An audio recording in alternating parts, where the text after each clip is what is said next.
Perfect. So Yeah, we can see yeah, that. Great. I'll Yeah. see you hear me. Okay, cool. Well, hello, and thanks everyone for joining this talk.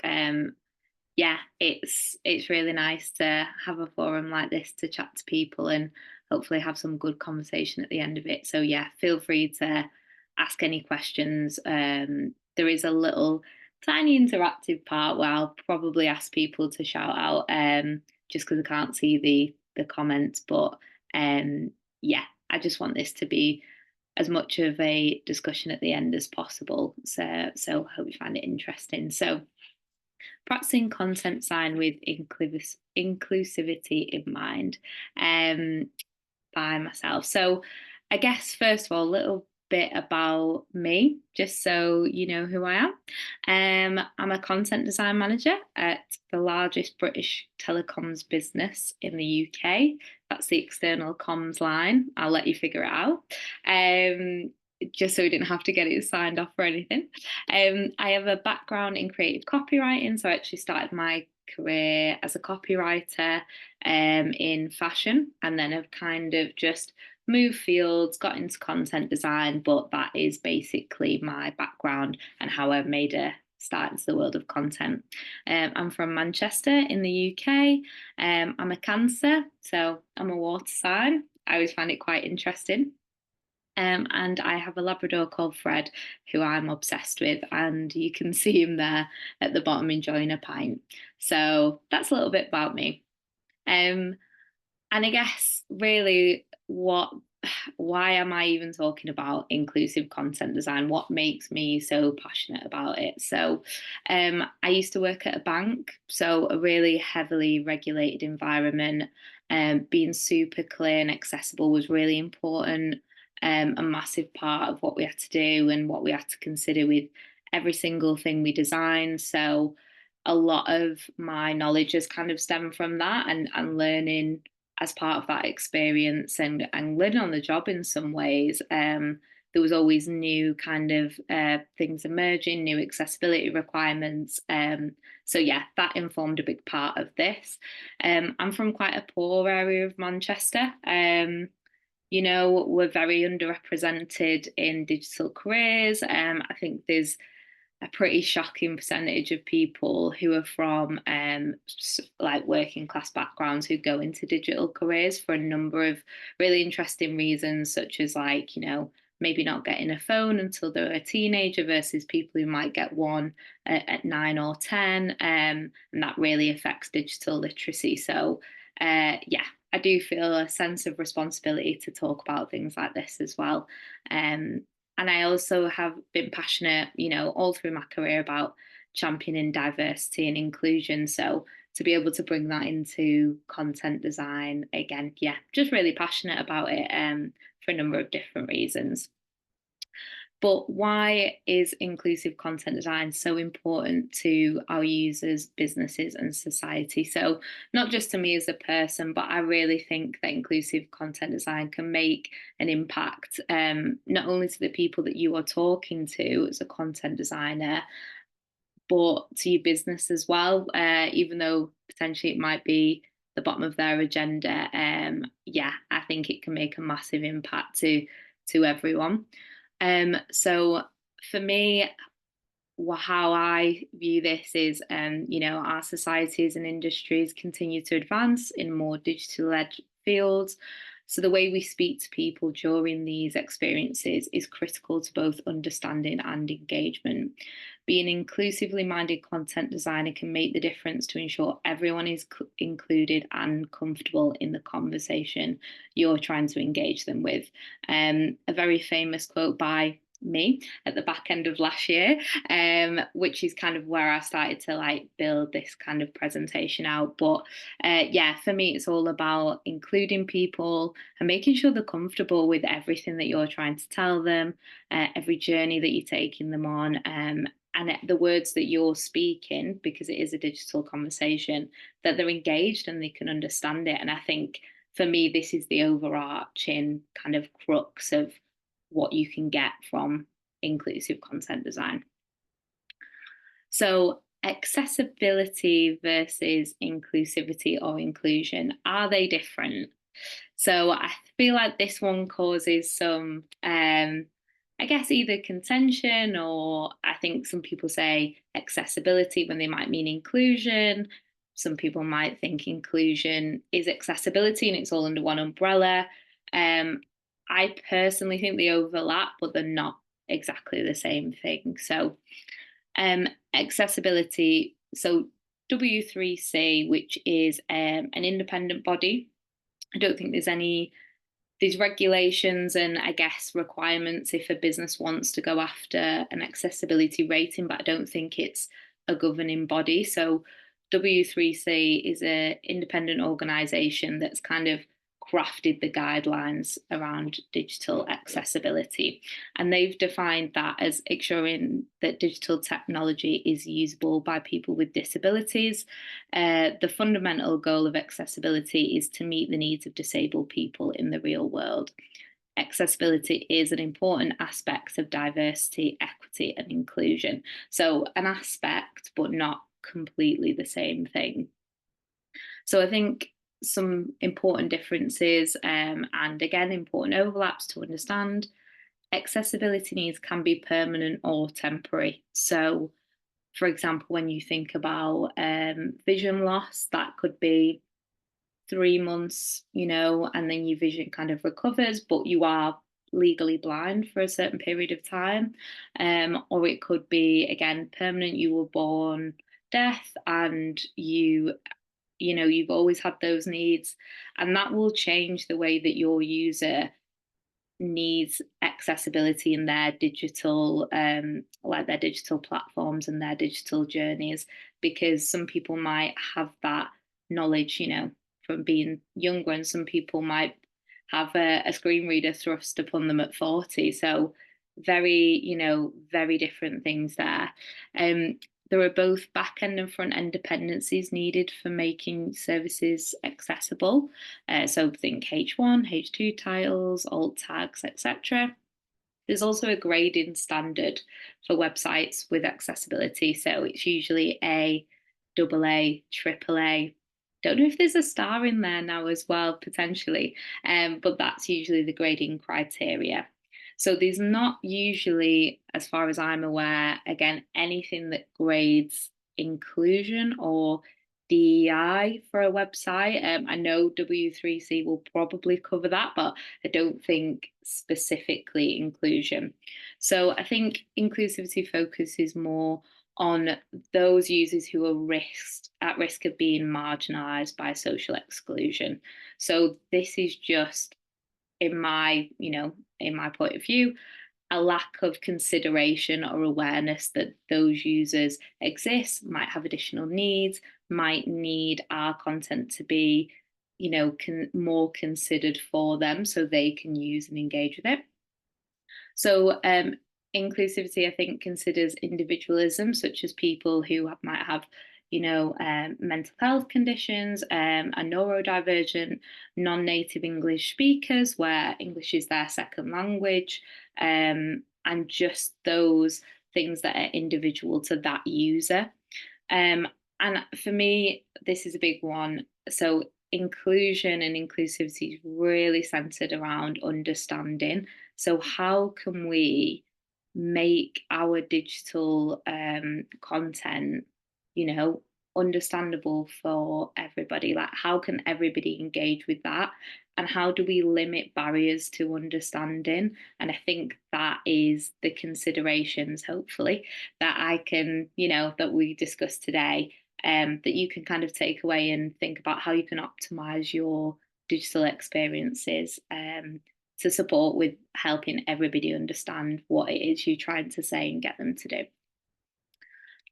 So, why is inclusivity in content design and UX design important? So, obviously, I've covered it's important to me, but why is it important to the field, and why is it important to UX in particular?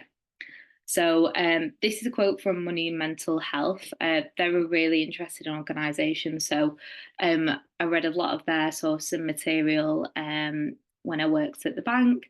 And if you go on their website, loads of great resources on there. Very, very interesting. So yeah, would recommend them as well. Little plug for them. But So according to them, 59% of people with mental health problems who are more likely to choose a provider who offer additional support for people with mental health problems. So that's, coming up to 60% of people will choose a business that actually considers their needs and actually tries to kind of, make something work for them in a way that they can understand it. They find it like a pleasurable experience, or at least not a stressful one. So, yeah, it can have really good business benefits as well in case you ever need to sell it to anybody. But yeah, it can make a massive difference. And if you think about some of our societies at the minute and people who are suffering with mental health, again, that could be permanent. It could be just a temporary. They're experiencing something, but yeah, it's all a factor. So, why is it important for our users and society? And that's to ensure everyone has the opportunity of using and engaging with digital services, tools, and information in the same way. So, just making sure ethically we've got that inclusion there and that everyone can access what your business organization is offering, and especially for some of those services which now, for example, just using the bank as a point of reference. So banking tools, government services, if you're signing up to something, it's a lot of it is now digital based, and a lot of businesses are trying to limit that contact over the phone or in person. So, yeah, again, massively important. So, a little user story here. Can go over some bits. Again, feel free to shout any thoughts out, but I've just come up with like 2 user stories, and just have a think about what you think you would need to consider from an inclusion aspect as part of these journeys. So someone who's trying to use your website who has suffered from an accident, they're now experiencing temporary vision loss. What would you need to consider when designing to create an inclusive experience?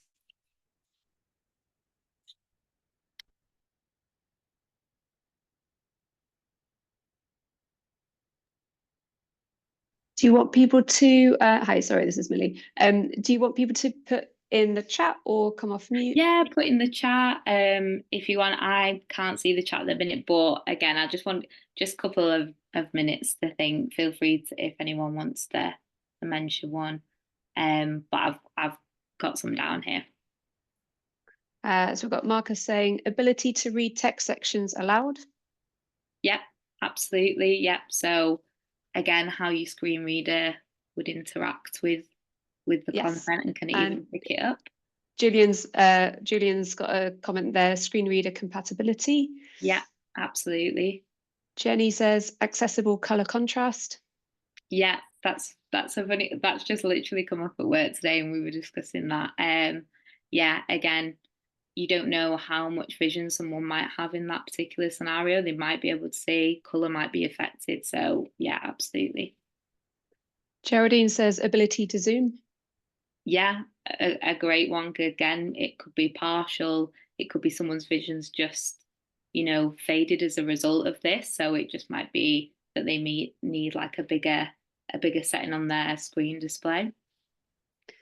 Andy says keyboard navigation. Yeah, absolutely. So a couple I've got here. So there's loads more. Let me just run through them all quickly. Yeah, go. To make sure everyone gets. Yeah, thank you for everyone who's left a comment. So we've got Celia says no directions like click button below. Yeah. Hayley says not using language such as see or look. Yep, those just spoil there, Hayley. Yeah, that's a really interesting one. Yeah. Ilana says an option to have the information in larger text print. Yeah.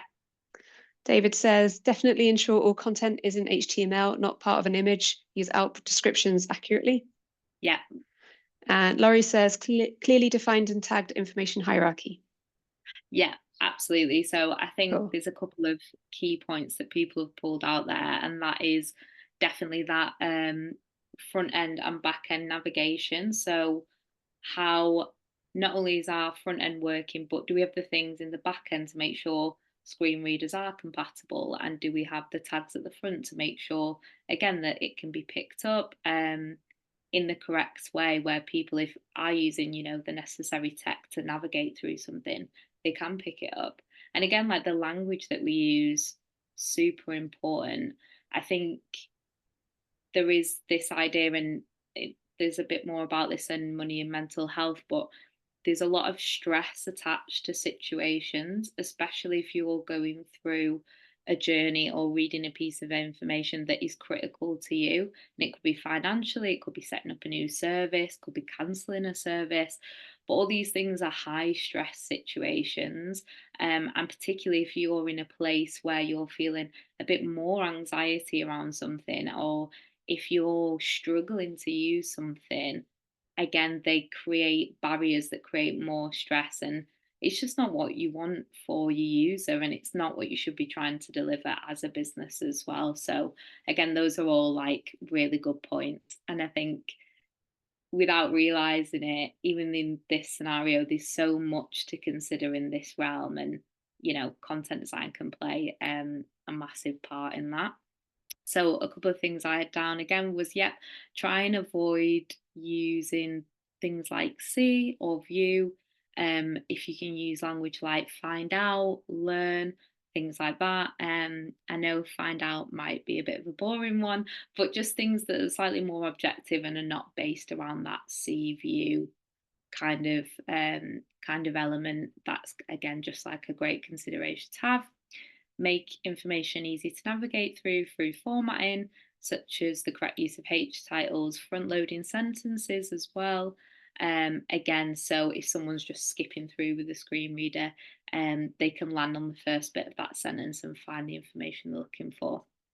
So again, including supportive language to create a supportive tone, reduce stress and anxiety during the experience.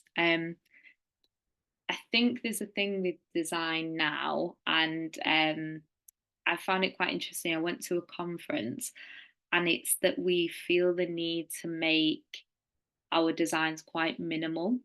And it's, you know, I think if you've worked with a product designer, if there's any product designers on the call, maybe you might feel differently, but there's always this challenge around reduction in content and making things simple and clean. But actually, sometimes with the addition of extra content, so a sentence that might not be instructional, for example, that might just be a sentence to say, we're here if you need anything, or something along those lines, you can really make a massive difference to how your user perceives that information and how they might leave, you know, a web page or, you know, setting up an account, how they might leave that experience feeling differently.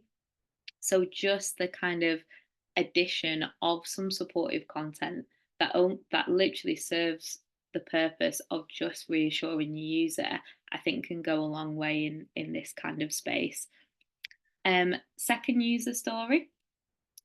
So someone is new to the UK and is trying to set up a bank account online. Until they do this, their access to digital services is limited. What would you need to consider when designing to create an inclusive experience?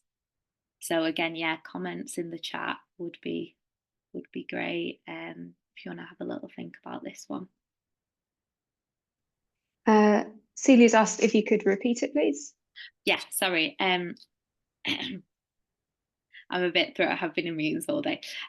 Someone is new to the UK and is trying to set up a bank account online.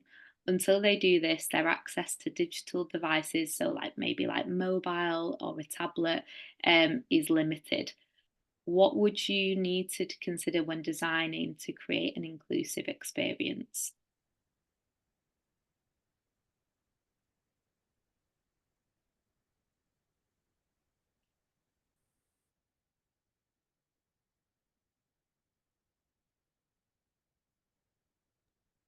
Okay, Julian's got in first with plain English. Yeah, definitely avoiding any kind of like colloquialisms, any regional sayings, things like that, just very simple, clear, directional. Yeah. Charlotte, no time pressure to complete things. Yeah, definitely. So I think, when I was thinking of this kind of user, they might be on, local library at a computer, having to do this within kind of like a certain time frame. So I think, again, if we're, timing out experiences, if there's an option to save and continue, if that's possible, that's a really good one. Just takes that pressure off a little bit. So yeah, that's a great shout. Homura says, writing in plain English using short paragraphs, avoid using contractions.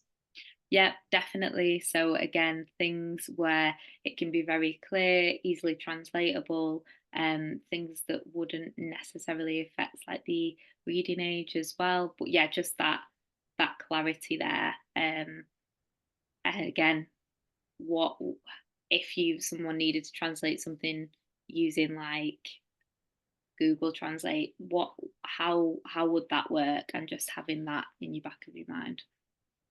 And probably related, Sandra says, avoid abbreviations and acronyms. Yeah, definitely. So all these small things that we're used to using, just day to day, when you talk to people, if you're typing something out, these might not make sense to someone who's new to them. So again, just very clear information. We've got a fair few more. We've got 1, 2, 3, 4, 5, 6. Do you want me to go through them one by one? Yeah, so it's Cool. Okay. Hayley says reassurance and understanding of the impact this could be having to their life, Yeah. clarifying things like set up time for when they can expect it to be open. Yeah, definitely. I think having information as part of the journey as well, where, if they don't get everything they need from, let's say it's a static web page, where else can they find that information? So even if it's external sources, or if there is like, a physical kind of like branch, where can they go to that branch where it might be more convenient for them? So yeah, that's a good one. Vicky says, tell them upfront what information they need before they start so they don't have to go away and find documents partway through. Yeah, absolutely. This was so important at the bank. When we used to start a journey, oh my God, it would be like, right, what do they need? Because that was the biggest issue people had actually, was that they'd get halfway through an application or something like that, and then it'd be like, go and find your passport. And it'd be like, where? I don't know where that is. So, like making sure people before they enter something, especially if it is time sensitive, they have everything they need, and then they can kind of come prepped, and it just then makes the whole journey a little bit shorter.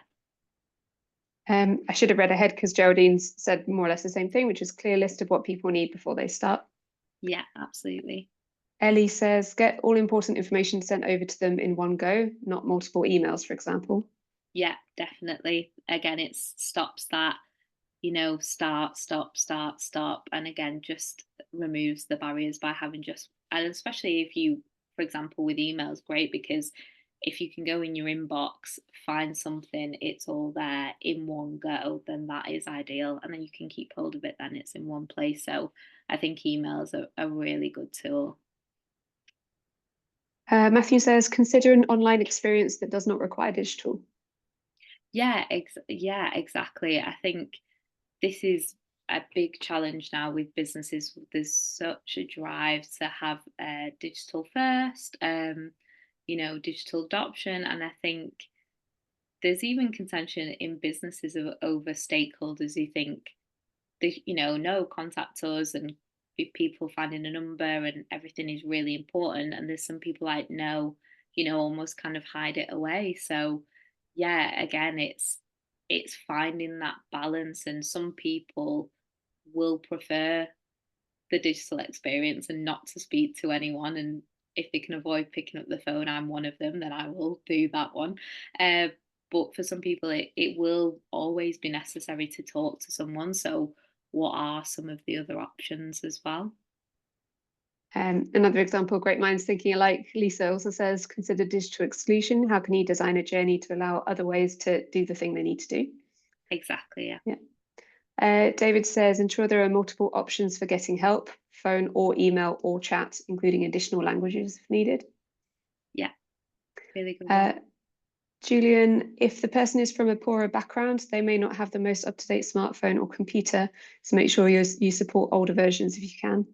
Yeah, absolutely. And again, there was always something where, if you're, I'm trying to think, Android for some reason was a big, seemed to be a bigger one than Apple, but it was like if you're on an Android phone using the old software, you won't be able to access the app.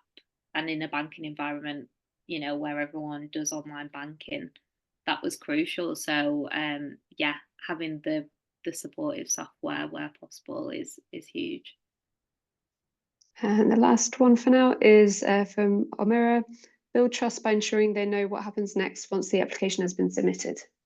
Yeah, that again, just part of that reassurance to know they have that confirmation that they've done everything they need to do, and the next steps will be either someone will contact them, um, they might receive an email to confirm that some like the account's been opened.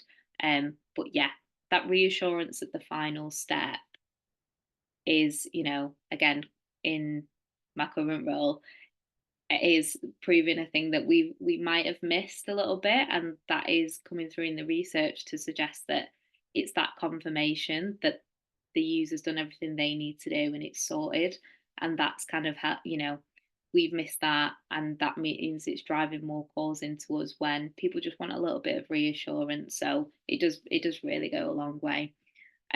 So another thing I put is age readability. We've kind of covered that with the clearly use of language, but just making sure that people, you are aiming for that 9 to 11 bracket of readability.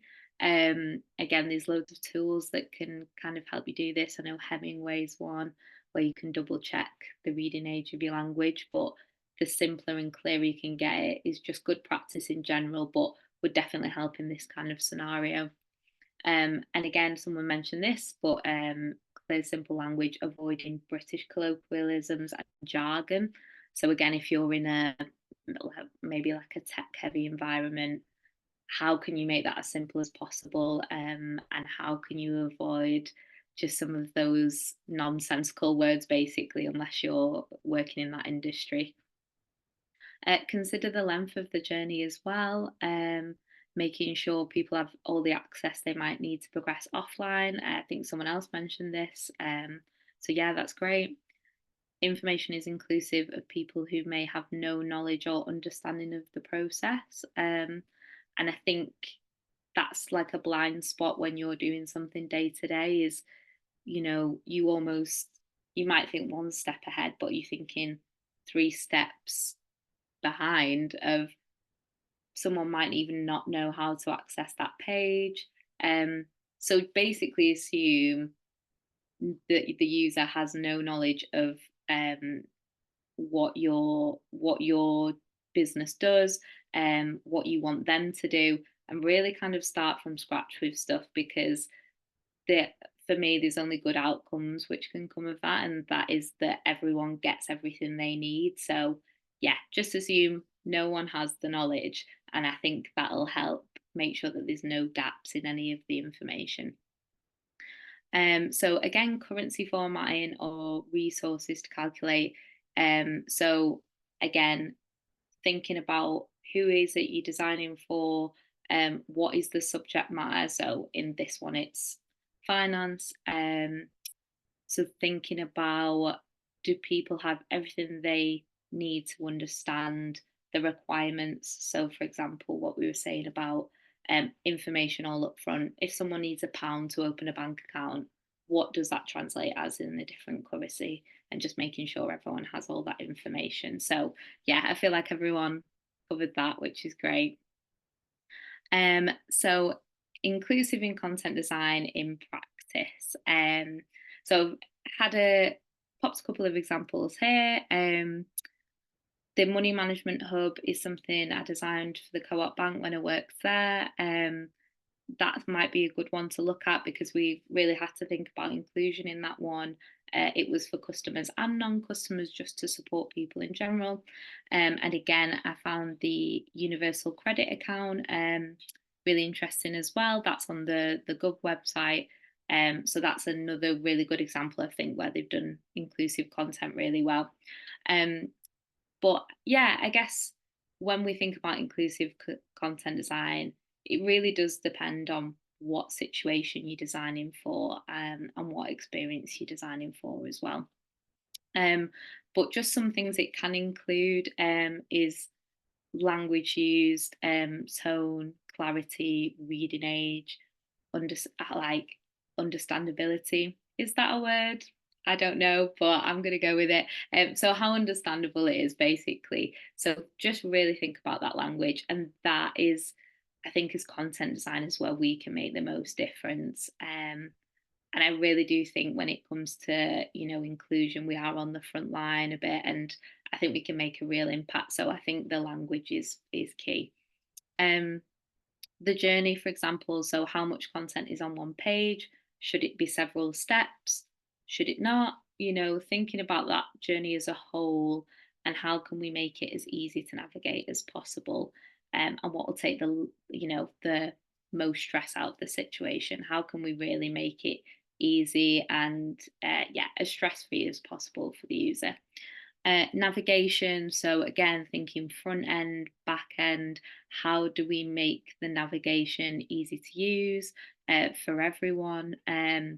Again, not trying to overload people with information.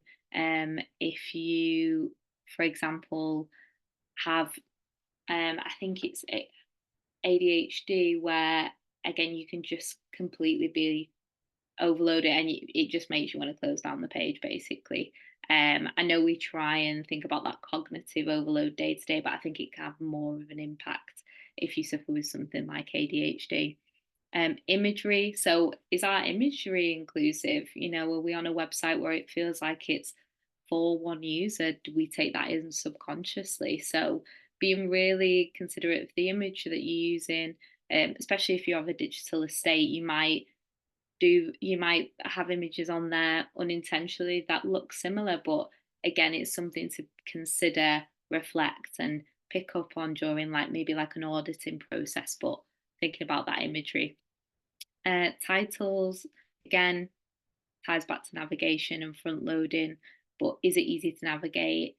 Does it make sense to everyone? And things like contact options, CTAs, are we making the journey easy to progress through? Are we steering away from things that might be like view, see, and then just related content as well. So additional sources, additional websites. I know sometimes businesses or organizations, for security reasons, might not want to include external sources, but sometimes they can be really beneficial to have in there. If you can't support your user in one way, they can find the information they need. So just thinking about all the related content, you might have things on site as well, which might be really useful. So just having that in there as an extra bit of support can be really beneficial. So my tips and advice for practicing inclusive content design, I mean, I feel like I've discussed a lot, so I will try and keep this snappy. An article as well, which kind of encompasses this. I'm happy to send around. But yeah, just to guess top tips and advice from me. Keep language polite, calm, and clear. Avoid words which use high levels of urgency, and grammatical features such as exclamation marks. Sometimes they can be great for branding and marketing, but sometimes they can, add a little bit of a jump start that your user might not need. So I would just say avoid, unless maybe you're in a marketing environment. But yeah, polite, calm, and clear, I think, are my 3 key things. Make sure your average reading age between 9 and 11, which is, again, this is like the average reading age in the UK, so it might be different elsewhere, but thinking that is, the kind of limit of people, most people in the UK's understanding. So you're going to want to keep it in that ballpark, which can be quite difficult to do again if you're talking about something complex. So that's just more guidelines. But I think aiming for that really makes sure that everyone can understand your content. So be clear about the journey you're taking the users on. If you're taking people to different pages, channels, external sites, just make that really clear in your CTAs as well. Again, I know I can do this. If I click a button and a new tab opens, I like freak out a little bit. I'm like, no, I don't want to lose my progress.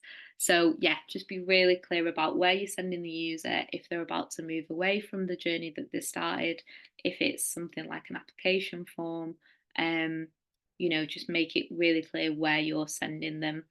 I think from like a vulnerable customer point of view, so like um, at my time at the bank, we were dealing a lot with people who might be suffering economic abuse, and they might be in a situation where someone's checking their browser history. Um, you might not want someone to see what you viewed.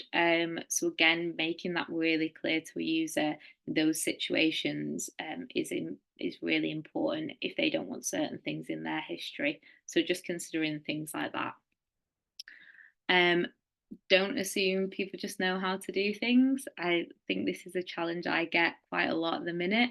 Is you know, my particular area is in the business environment, so we just assume business owners know how to do things, but it's not necessarily the case. You could have a small business owner who's brand new to owning their own business, someone maybe who's started a business later on in life.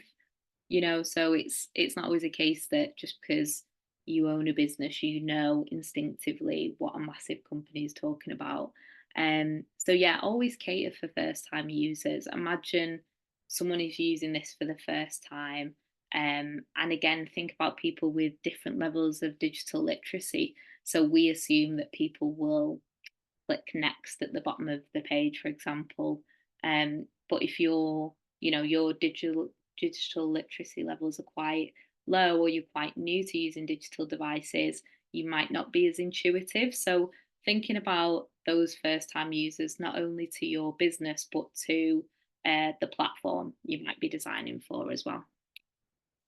So avoid using metaphors, idioms, and colloquialisms.